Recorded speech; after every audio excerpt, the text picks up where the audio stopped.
Vanessa, bringing a baby into the home, it's not only an adjustment for the parents, for me and Natalie, it's going to be a huge adjustment, but also our 13-year-old Black Lab rookie. Of course, this week we've been doing all sorts of things, getting you ready.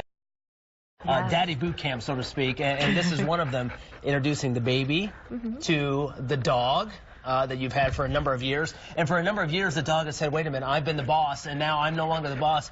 Meagan Montmeny joining us from SPCA of Tampa Bay. Okay, this is a program, Dogs and Storks. It is. How did you come up with this program? And this is the only one in the country, right? It is. So I'm very fortunate. You have to be a licensed presenter through the program. So I went through a 13-week program with a lady named Jennifer Shryock in North Carolina, got licensed. But this is such an important program to help families get more comfortable, more confident, not be scared. Yeah. And also we offer it in the hospitals as part of their pre-birthing program. So Tampa General Hospital, Florida Hospital, Tampa, we're very lucky to have those partnerships. And obviously you saw a need. So what were some of the things and desires and concerns and all those other things that people were voicing to you? Sure. So we have a behavior helpline, and folks can call in and ask for help. And one of the phone calls I kept getting is, my dog is fill in the blank, whatever breed that was. And they were really concerned. They had heard a history. Mom had seen something. Dad had had an animal at some point that scared him. And now they're calling us for help. We also, unfortunately, had folks surrendering that just felt like they were so scared and so worried that they brought us their pet. And that breaks my heart. Yeah, we don't want to see that. No. Okay, so how do you get those two to play nice? And I know there's an introduction that has to happen. So what would be your advice? So when we first bring baby home, know that that's about mom and dad and baby and bonding. So the dog doesn't have to immediately be included in those operations. What I do encourage you to do is bring baby home in the car seat, put it up on a nice high counter, have mom sit down, have some treats available. So Gracie's getting hot dogs and string cheese this morning. And just be rewarding the dog for quiet and calm behavior around the baby. Okay, so what is it about the dog and the baby? Because you were mentioning, obviously, the baby cries, it eats, and it sleeps.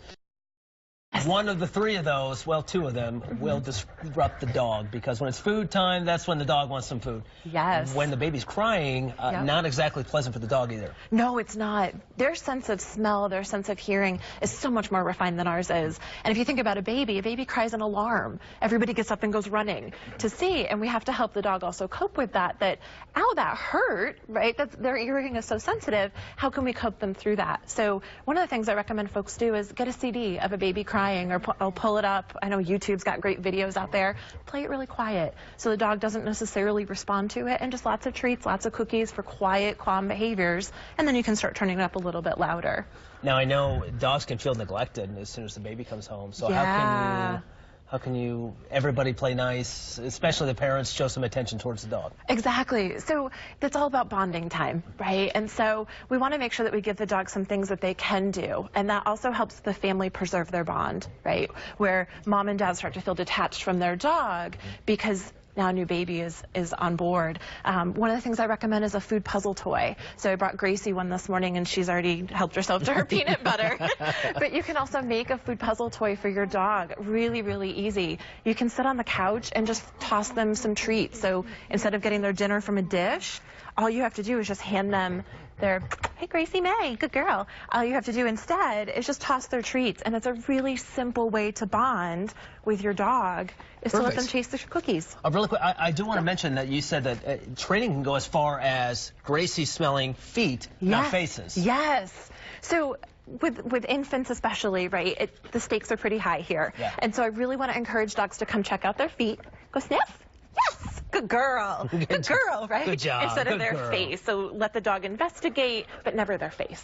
Okay, Dogs and Storks. You got it. SPCA Tampa Bay. Thank you so much, Meagan, for coming. Oh, good luck. Appreciate it. Congratulations. Great information.